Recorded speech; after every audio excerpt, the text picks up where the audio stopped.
Halo semuanya, selamat datang di channel Physics with Mr. Dana, sebuah channel di mana kita belajar fisika dengan cara melihat fisika lebih banyak daripada matematika.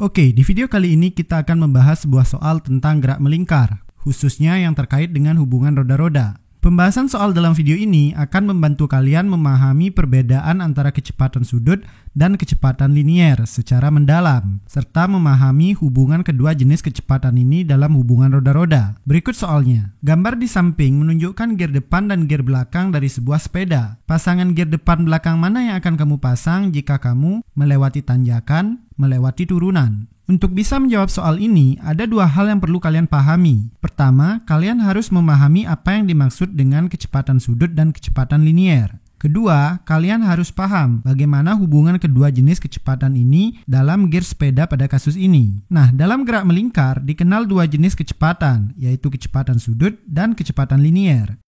Kecepatan sudut atau sering disebut kecepatan anguler adalah kecepatan yang berhubungan dengan putaran benda.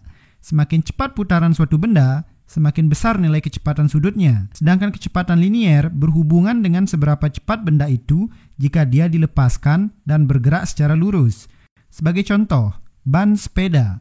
Kecepatan putaran ban sepeda ini kita sebut sebagai kecepatan sudut. Sedangkan seberapa cepat pergerakan ban sepeda itu menggelinding ke depan, itu yang saya maksud dengan kecepatan linier. Kalau kita perhatikan, semakin cepat perputaran roda ini, maka roda ini akan menggelinding semakin jauh. Itu karena kecepatan sudut dan kecepatan linier dalam gerak melingkar memang saling berhubungan. Secara matematis, hubungan mereka dirumuskan omega sama dengan V per R, di mana omega adalah kecepatan sudut, V adalah kecepatan linier, dan R adalah jari-jari lintasan. Nah, dari rumus ini terlihat bahwa hubungan kecepatan sudut dan kecepatan linier itu berbanding lurus, karena posisi mereka sama-sama di atas. Ini artinya, semakin besar nilai kecepatan sudut, semakin besar pula nilai kecepatan linier. Begitu juga sebaliknya. Semakin kecil nilai kecepatan sudut, semakin kecil pula nilai kecepatan linier. Ini masuk akal di logika kita bahwa jika roda berputar semakin cepat, maka roda itu akan melaju semakin jauh.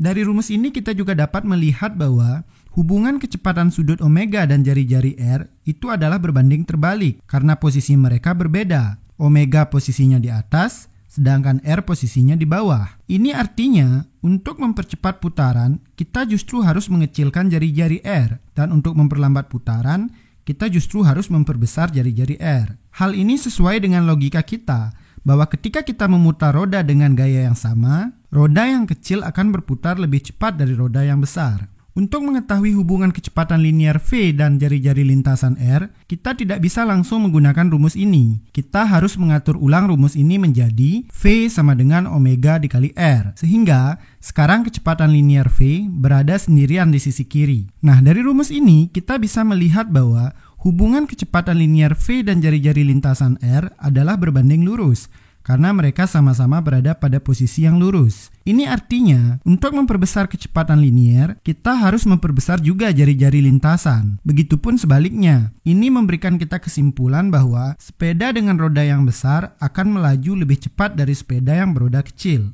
Nah, sekarang setelah kalian memahami perbedaan antara kecepatan sudut dan kecepatan linier, kita akan melihat hubungan kedua jenis kecepatan ini dalam dua buah gear yang terhubung dengan rantai seperti dalam kasus ini.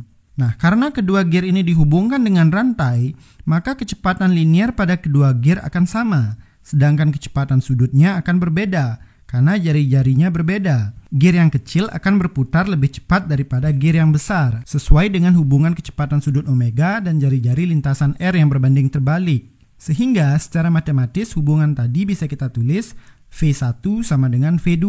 Di mana V adalah omega kali R, sehingga V1 sama dengan omega 1 kali R1, V2 omega 2 kali R2. Persamaan ini akan kalian butuhkan nanti ketika kalian melakukan perhitungan matematika. Namun, seperti biasa, di channel ini kita lebih suka belajar fisika dengan cara melihat konsep fisika lebih banyak daripada melakukan perhitungan matematika. Nah, untuk menentukan pasangan gear depan belakang mana yang akan kita pasang ketika kita melewati tanjakan, maka sebelumnya kita perlu berpikir, ketika kita melewati tanjakan, apakah yang kita perlukan adalah kecepatan laju sepeda atau keentengan mengayuh pedal sepeda? Tentunya yang kita perlukan adalah keentengan mengayuh pedal sepeda. Nah, keentengan mengayuh pedal sepeda ini berhubungan dengan kecepatan sudut atau kecepatan putaran gear depan, karena pada gear inilah pedal sepedanya berada. Jadi, agar pedal sepedanya enteng dikayuh, kecepatan sudut atau kecepatan putaran gear pedal sepeda nilainya harus besar. Bagaimana cara memperbesar kecepatan putaran gear pedal sepeda? Seperti yang kita bahas tadi, caranya adalah dengan memperkecil jari-jari gear tersebut. Karena hubungan kecepatan sudut omega dan jari-jari adalah berbanding terbalik. Berarti, untuk memperbesar kecepatan sudut omega, kita justru harus memperkecil jari-jari R. Dengan demikian, maka untuk melewati tanjakan, gear depan yang harus kita pasang adalah gear yang kecil, yaitu gear B. Sedangkan untuk mengetahui gear belakang mana yang harus kita gunakan, kita perlu menggunakan persamaan hubungan dua buah roda yang dihubungkan dengan rantai, yaitu V1 sama dengan V2. Di sini kita anggap gear yang besar adalah V1 dan gear yang kecil adalah V2. Nah, tadi pada gear besar telah kita pasang gear dengan jari-jari yang kecil agar kecepatan sudut omeganya menjadi besar. Nah, agar persamaannya tetap, maka kita harus memperkecil omega 2 dengan cara memperbesar R2.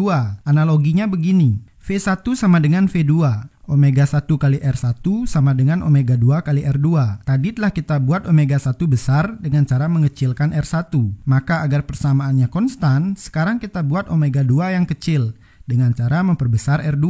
Sebagai analogi, omega 1 yang besar kita tulis dengan 12 dan R1 yang kecil misalnya adalah 2. Sehingga 12 kali 2 sama dengan 24. Hasil kali omega 2 kali R2 juga harus 24. Namun dalam hal ini omega 2 nilainya kecil, sedangkan R2 nilainya besar. Sehingga kita pasang omega 2 itu sama dengan 3 dan R2 sama dengan 8. Di mana di sini 3 kali 8 juga sama dengan 24. Nah, dari sini kita mendapat kesimpulan bahwa gear belakang yang harus kita pasang adalah gear dengan jari-jari yang paling besar, yaitu gear 1. Jadi pasangan gear depan belakang yang kita gunakan ketika melewati tanjakan adalah B1.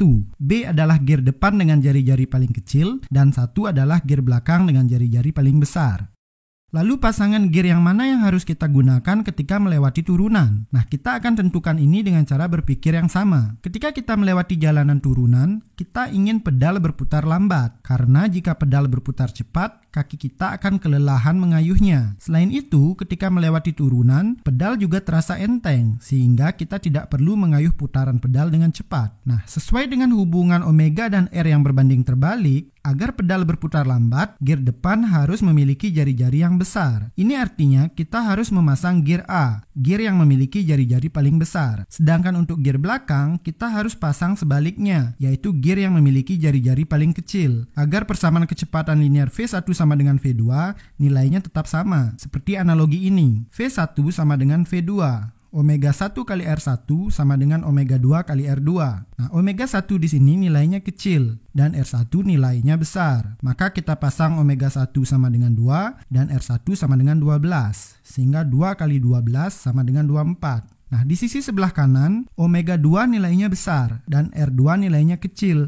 Sehingga kita pasang omega 2 sama dengan 8 dan R2 sama dengan 3. Sehingga 8 kali 3 juga sama dengan 24. Dari sini kita mendapatkan kesimpulan bahwa gear belakang yang harus dipasang adalah gear yang paling kecil, yaitu gear 5. Jadi pasangan gear depan belakang yang harus kita pasang ketika melewati turunan adalah A dan 5. A adalah gear depan dengan jari-jari paling besar dan 5 adalah gear belakang dengan jari-jari paling kecil. Itu.